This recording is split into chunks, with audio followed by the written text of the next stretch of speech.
Alors, je m'appelle Christopher De Queiroz, j'ai 24 ans, donc je suis chef de projet digital au sein de Pharmactive, qui est un groupement de pharmaciens de 1500 pharmacies en France. Euh, donc, j'ai fait ce poste, ça fait 2 ans et demi que je suis ici, et à la suite en fait d'un apprentissage au sein de OCP, qui est la maison mère de Pharmactive, et donc qui est grossiste répartiteur leader en France, qui appartient au groupe McKesson. Donc, je fais un master en stratégie numérique. Et puis, en fait, durant tout mon parcours d'étudiant et même récent d'actif, j'ai eu diverses expériences dans le digital, mais pas que, et aussi à l'étranger, où j'ai pu notamment aller au sein de la maison mère, donc McKesson au Canada.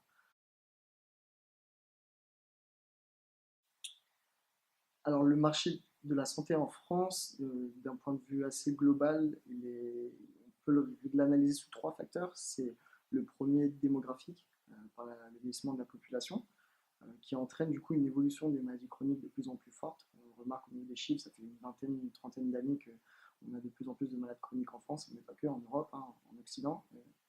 Et puis le troisième facteur, c'est du coup leur poids sur le coût du système de sécurité sociale. On entend dans les médias le fait que la sécu coûte de plus en plus cher au gouvernement. Donc ça, c'est les trois facteurs.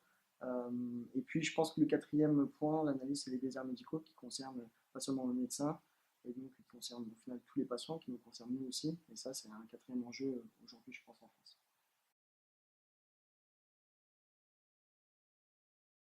Je pense qu'on a trois types de réponses à apporter aujourd'hui sur ces problématiques-là. On voit justement qu'on est dans un fonctionnement curatif en France. Donc on est vraiment sur le côté tout va bien et le jour où je tombe malade, je vais voir tous les professionnels de santé possibles et je me fais rembourser parce qu'on est en France et que du coup on a un système qui est fort là-dessus. Et donc du coup, passer du curatif au préventif, c'est important. Pas que chez nous, mais en France c'est très important et pas seulement des messages de communication.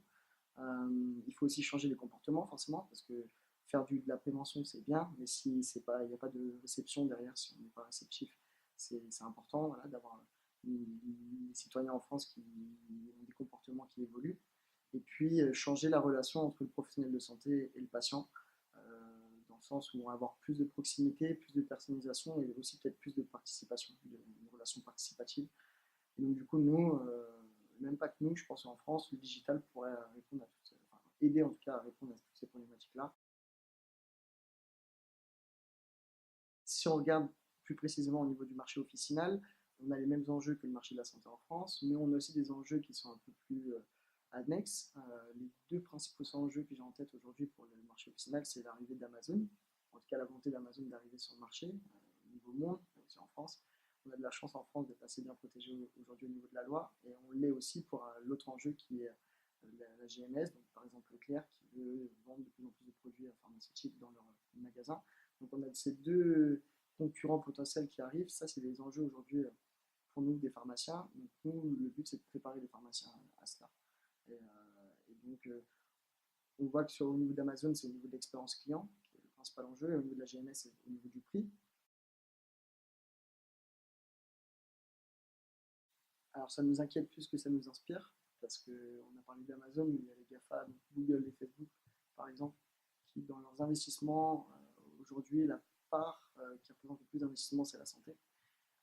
Et donc eux, ils investissent surtout dans l'intelligence artificielle forte. Là où ça nous inspire, c'est l'intelligence artificielle faible, c'est celle qui ne va pas nous dépasser, comme on voit dans les films, et c'est celle qui va plus accompagner l'homme ou le professionnel de santé. Et donc, du coup, là-dessus, là, ce qui nous inspire, nous, c'est d'avoir peut-être un outil qui, grâce à de nombreuses données qui sont produites, va aider le pharmacien, un système d'aide à la décision, comme on dit. Et puis, sinon, au niveau du patient, c'est peut-être un assistant qui pourrait être là en amont de sa rencontre avec le pharmacien, qui va l'aider sur des premiers secours. Donc ça va se nourrir grâce aux